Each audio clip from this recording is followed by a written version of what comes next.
Honours চতুর্থ বর্ষের viva পরীক্ষার প্রস্তুতি। নমস্কার, আমি সঞ্জয় কুমার মজুমদার, সহকারী অধ্যাপক, অর্থনীতি বিভাগ, কালকিনি সৈয়দ আবুল হাসান কলেজ।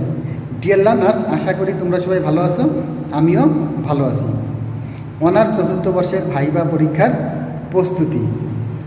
অনার্স চতুর্থ বর্ষের পরীক্ষা শেষ হয়েছে। তো চতুর্থ বর্ষের বিভিন্ন কোর্সের জন্য তুমি অনেক পড়াশোনা করেছো, অনেক সময় ব্যয় করেছো। তুমি যদি এই ভাইবা পরীক্ষার জন্য সামান্য একটু সময়ও ব্যয় করো, তাহলে তুমি ভালো রেজাল্ট করতে পারবে। ফোর্থ ইয়ারের তোমার যে কোর্সগুলো ছিল সেখানে পরীক্ষার নাম্বার ছিল 80, কিন্তু এখানে তোমার ভাইবায় 100 নাম্বার। এখানে তুমি যদি সামান্য একটু সময় ব্যয় করো, এখন থেকে যদি ভালোভাবে পড়াশোনা করো, তাহলেই তুমি 80+ নাম্বার পেতে পারো। তাই এখনও যে সময় আছে, এই সময়ে তোমার ফোর্থ ইয়ারের যে বিষয়গুলো পড়ানো হয়েছে, যে কোর্সগুলো পড়ানো হয়েছে, পরীক্ষা হয়েছে, এই কোর্সের 1 নম্বরের যে প্রশ্নগুলো সেগুলো ভালোভাবে পড়াশোনা করবে। এবং ফার্স্ট ইয়ার থেকে ফোর্থ ইয়ার পর্যন্ত তুমি যেহেতু অর্থনীতির ছাত্রছাত্রী, তোমাকে কী করতে হবে, এই ফার্স্ট ইয়ার থেকে ফোর্থ ইয়ারের মূল বেসিক যে বিষয়গুলো সে সম্পর্কে ধারণা রাখতে হবে। তো এই ভাইবা পরীক্ষা কেন নেওয়া হয়? ভাইবা পরীক্ষা নেওয়া হয় তোমার উপস্থিত বুদ্ধি যাচাই করার জন্য, তোমার মানসিক দক্ষতা যাচাই করার জন্য, তোমার কথা বলার ধরন যাচাই করার জন্য, তোমার ব্যক্তিত্ব যাচাই করার জন্য, তুমি নিজেকে কিভাবে উপস্থাপন করো সেটা যাচাই করার জন্য, চাপ গ্রহণের ক্ষমতা কেমন সেটা যাচাই করার জন্য। ভাইবা পরীক্ষায় তোমাকে কি কি নিয়ে যেতে হবে? ভাইবা পরীক্ষায় তুমি রেজিস্ট্রেশন কার্ড, অ্যাডমিট কার্ড, কলম এবং পেন্সিল নিয়ে যাবে। কি কি করতে হবে? পরিষ্কার পরিচ্ছন্ন পোশাক পরে যেতে হবে। ছেলেরা ফর্মাল ড্রেস পরে যাবে, অর্থাৎ এক কালারের শার্ট পরে গেলে ভালো হয়, আর মেয়েরা যদি শাড়ি পরে যেতে পারো তাহলে ভালো হয়। অনুমতি নিয়ে প্রবেশ করবে। স্যার অনুমতি দিলে বসবে, তুমি নিজেও বসার অনুমতি নিতে পারো। কথা বলার সময় মুখে হাসি রাখার চেষ্টা করবে। প্রশ্নের উত্তর না পারলে এই মুহূর্তে মনে করতে পারছি না অথবা সরি বলবে, কিন্তু আমি পারি না, জানি না, এই ধরনের কথা বলা যাবে না।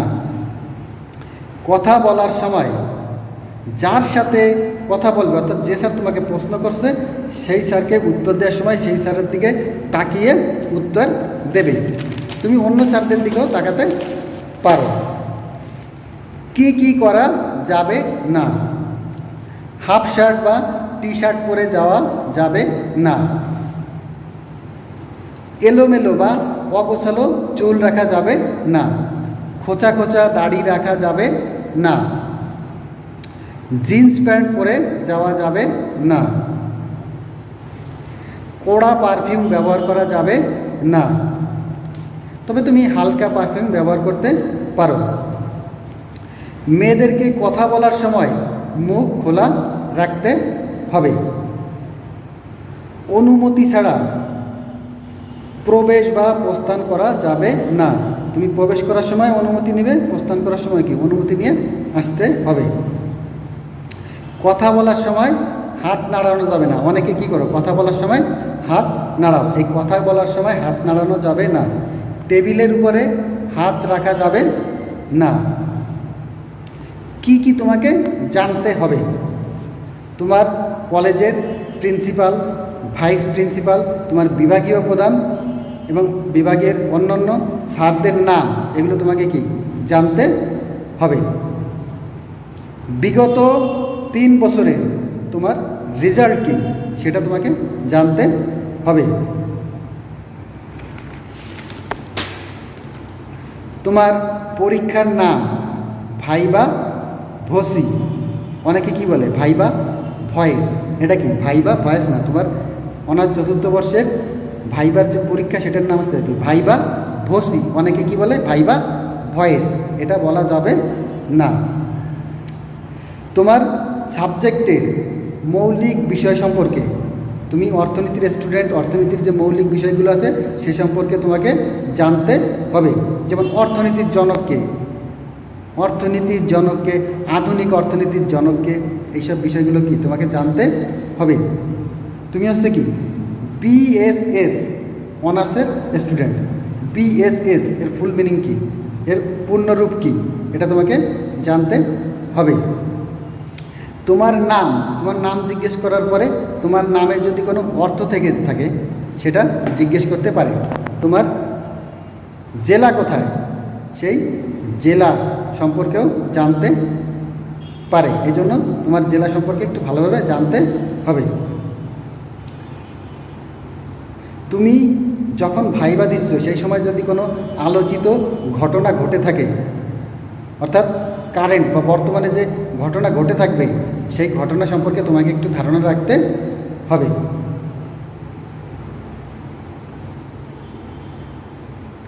এরপরে ছেলেরা ফুল হাতা শার্ট পরে যাবে, হাতা কখনো ভাঁজ করা যাবে না।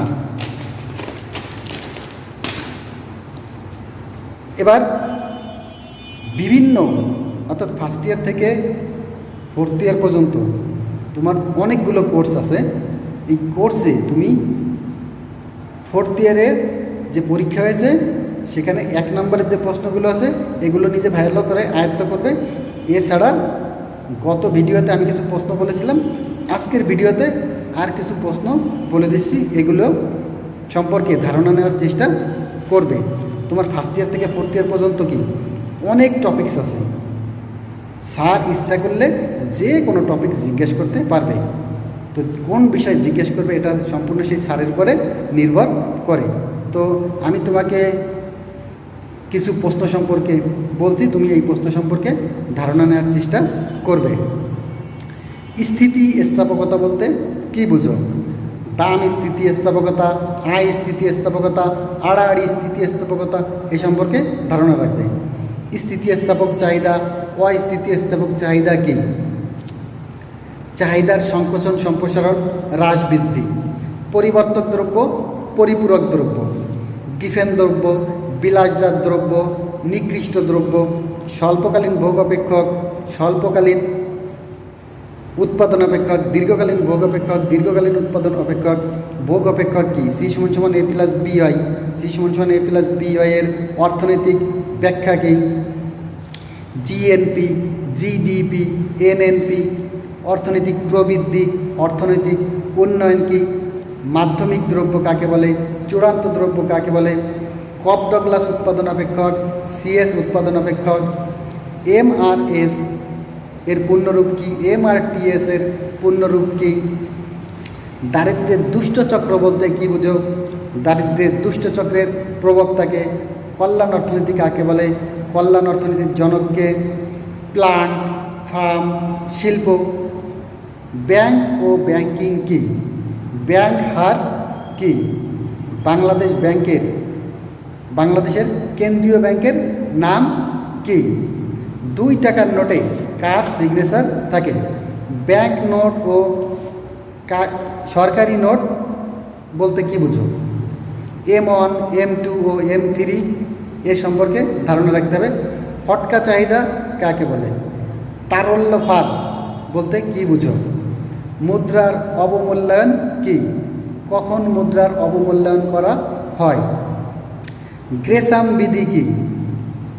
ফিশারের বিনিময় সমীকরণ। অফার রেখা বলতে কি বুঝো? মনোপলি বাজার, ডুওপলি বাজার, অলিগোপলি বাজার। শ্রমের পশ্চাৎগামী যোগান রেখা। এরকম আরও অনেক ছোট ছোট প্রশ্ন আছে যেগুলো সম্পর্কে তোমাকে ধারণা রাখতে হবে। তো এই ভিডিওতে যদি আমি আরও অনেক প্রশ্ন দিই তো ভিডিওটা অনেক বড় হয়ে যাবে। এজন্য এই প্রশ্নগুলোই তুমি মোটামুটি একটু ধারণা নেওয়ার চেষ্টা করো। আর পরীক্ষার তুমি যখন হলে ঢুকবে তখন তোমাকে স্যার জিজ্ঞেস করবে কোন কোর্সের পরীক্ষাটা তোমার ভালো হয়েছে, তো তুমি যে কোর্সেরটা বলবে সেখান থেকেই তোমাকে বেশি প্রশ্ন করার সম্ভাবনা থাকবে। তো এখন যে কয়দিন সময় আছে এই কয়দিনও যদি তুমি একটু ভালোভাবে পড়াশোনা করো তাহলে তুমি অবশ্যই ভাইবা পরীক্ষায় ভালো রেজাল্ট করতে পারবে। আর ভাইবা পরীক্ষা নিয়ে হচ্ছে কি আমাদের ছাত্রছাত্রীরা বেশি চিন্তা করে যে কেমন ড্রেস পরে যাব, কিভাবে হলে প্রবেশ করব, কি করব, এইসব চিন্তা করতে যে তখন কি তার যে জানা প্রশ্ন সেটার উত্তর দিতে পারে না। কিন্তু ভাইবা নিয়ে এত টেনশন করা যাবে না।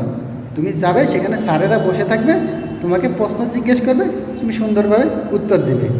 স্যারেরা সেখানে কি অনেক আন্তরিক থাকবে, তুমিও সুন্দরভাবে ভদ্রভাবে বসে উত্তর দেওয়ার চেষ্টা করবে, তাহলে দেখবে তুমিও ভাইবা পরীক্ষায় ভালো করবে। তো আশা করি প্রত্যেকের ভাইবা ভালো হবে এই কামনা করছি। তো পরবর্তী ভিডিওতে আমরা অন্য কোনো বিষয় নিয়ে আলোচনা করব। তোমরা সবাই ভালো থাকবে, পড়ালেখার সঙ্গেই থাকবে। সবাইকে ধন্যবাদ।